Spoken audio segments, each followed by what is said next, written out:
Assalamualaikum warahmatullahi wabarakatuh. Selamat pagi anak-anak kelas 4. Hari ini kembali lagi dengan Ustazah Nia pada hari Rabu tanggal 20 Januari 2021.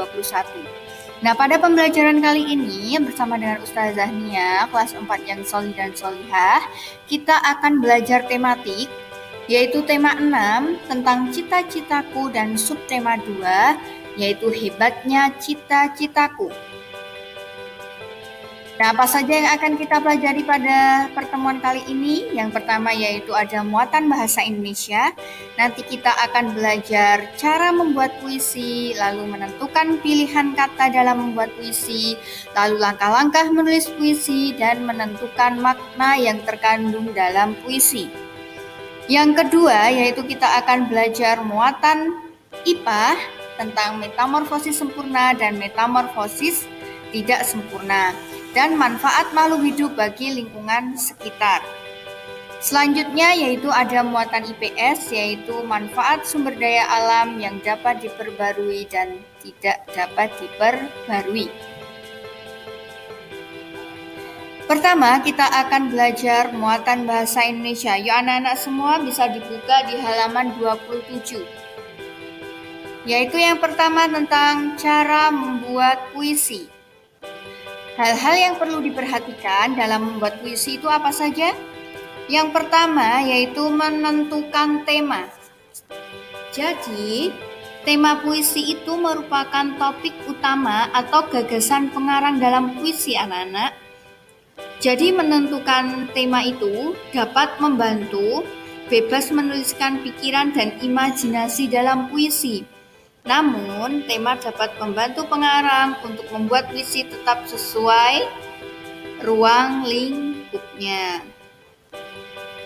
Tema biasanya ditemukan oleh pembaca atau pendengar untuk mencari makna puisi. Dengan demikian, puisi dapat dengan mudah dimaknai dan diapresiasi bagi pengarang. Menentukan tema terlebih dahulu akan memudahkan dalam membuat puisi. Nah, jadi menentukan tema terlebih dahulu itu akan mempermudah kita dalam membuat puisi. Yang kedua yaitu melakukan observasi. Observasi itu sangat bermanfaat untuk mengembangkan imajinasi atau khayalan. Jadi, seorang pengarang itu memerlukan inspirasi atau ide untuk membuat puisi. Inspirasi tersebut dapat diperoleh dengan melakukan perjalanan, pengamatan, maupun penyelidikan. Pengarang juga dapat menggali informasi tentang objek dalam tema melalui media cetak seperti buku dan majalah atau media elektronik seperti televisi. Berbagai kejadian yang didengar atau disaksikan pada saat observasi juga dapat menjadi inspirasi untuk menulis kata-kata dalam puisi. Selanjutnya yaitu persiapan membuat puisi. Pertama, yaitu tentukan tema puisi yang disukai. Yang kedua, siapkan peralatan tulis. Yang ketiga, lakukan observasi terhadap objek pada tema puisi. Dan yang keempat, observasi dapat dilakukan berulang kali agar dapat memperoleh lebih banyak inspirasi. Yang kelima, yaitu tentukan peristiwa yang sesuai dengan tema puisi. Dan yang terakhir yaitu catatlah setiap informasi yang dibaca atau disimak. Jadi ketika kalian akan membuat puisi, silakan untuk memperhatikan persiapan membuat puisi ini. Selanjutnya masih dalam muatan bahasa Indonesia yaitu tentang menentukan pilihan kata dalam membuat puisi. Hal yang perlu diperhatikan dalam memilih kata saat membuat puisi, yang pertama yaitu gunakan kata yang bermakna positif. Lalu, gunakan kata atau ungkapan pujian untuk sesuatu yang indah. Yang ketiga, gunakan kata yang santun. Yang keempat, hindari penggunaan kata yang bersifat menjelekkan, mengejek, atau menghina. Lalu, yang selanjutnya, Gunakan kata yang memiliki kemiripan bunyi seperti keluh kesah, suka duka, dan canda tawa. Dan yang terakhir yaitu gunakan perumpamaan tentang objek yang ingin diceritakan. Misalnya, tentang orang yang menolong ketika orang sakit di rumah sakit dan memeriksanya. Nah, itu kan dokter, jadi bisa dengan langsung menggunakan kata dokter, tidak usah terlalu panjang pendeskripsiannya. Selanjutnya, masih dalam muatan bahasa Indonesia, itu langkah-langkah menulis puisi. Yang pertama apa? Siapkan alat tulis untuk menulis puisi seperti kertas dan pulpen. Yang kedua, tentukan tema dan judul puisi. Tema merupakan gagasan utama puisi, sedangkan judul berupa kata atau susunan kata yang mewakili isi puisi. Yang ketiga, perhatikan pilihan kata yang digunakan dalam puisi. Pilihan kata yang digunakan sebaiknya sesuai dengan tema puisi. Selain itu, akan lebih baik jika kata-kata yang digunakan adalah kata kiasan. Yang keempat, tuliskan puisi sesuai imajinasi dan pikiranmu. Lalu yang kelima, bacalah puisi buatanmu berulang-ulang. Tujuannya agar kamu dapat mengetahui jika ada kata yang kurang sesuai dengan isi puisi sehingga kamu bisa memperbaikinya. Masih dalam muatan bahasa Indonesia, yaitu tentang menentukan makna yang terkandung dalam puisi. Nah, ini langkah menentukan makna puisi karya pribadi, karya kita sendiri. Yang pertama yaitu tentukan tema puisi. Yang kedua, temukan hal-hal penting dalam puisimu. Gunakan kata tanya apa, siapa, kapan, di mana, bagaimana, dan mengapa. Yang ketiga, temukan kata yang dianggap sulit, kemudian carilah artinya. Yang keempat, tentukan makna setiap lirik puisi. Yang kelima, buatlah kalimat yang mewakili makna setiap lirik puisi. Dan yang terakhir, rangkailah kalimat yang berisi makna setiap lirik untuk memaknai bait puisi.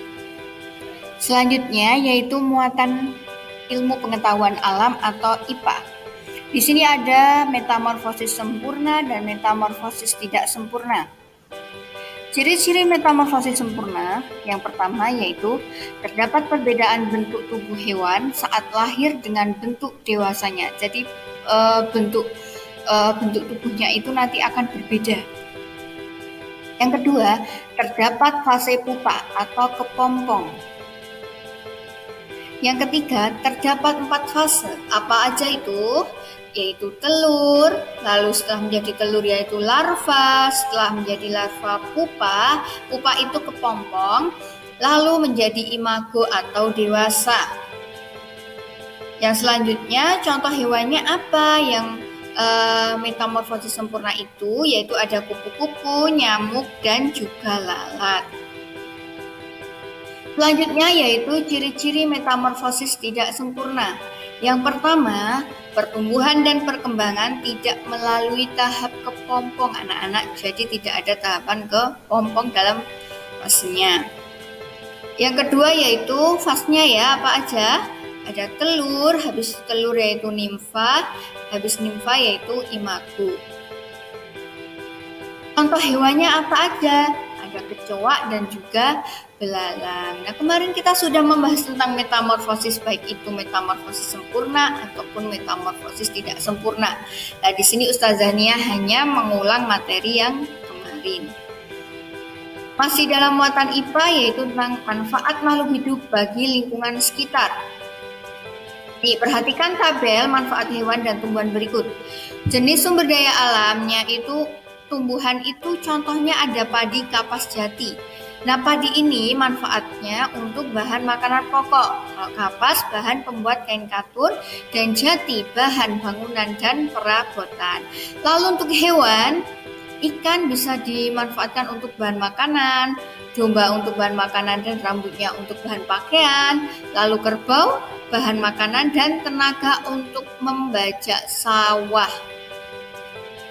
Selanjutnya, kita lanjut ke muatan IPS, itu tentang manfaat sumber daya alam yang dapat diperbarui dan tidak dapat diperbarui. Nah, ini untuk sumber daya alam yang dapat diperbarui adalah sayur dan buah. Manfaatnya untuk apa? Bahan pangan sehari-hari, komoditi yang memiliki nilai ekonomi, dan bahan baku sebagai olahan makanan seperti keripik, selai, dan manisan. Lalu, apalagi ada tanah liat. Manfaatnya untuk apa? Tanah yang memiliki nilai ekonomi. Yang kedua, bahan baku kerajinan seperti tembikar dan genting. Lalu, untuk hewan, manfaatnya apa? Yang pertama, diambil telur, daging, atau susunya untuk diolah menjadi bahan makanan. Lalu, tenaganya untuk membantu pekerjaan manusia seperti kerbau untuk membajak sawah. Yang ketiga, kotorannya dapat diolah menjadi pupuk organik. Nah, itu adalah sumber daya alam yang dapat diperbarui. Jadi sumber daya alamnya ini berlimpah dan tidak habis.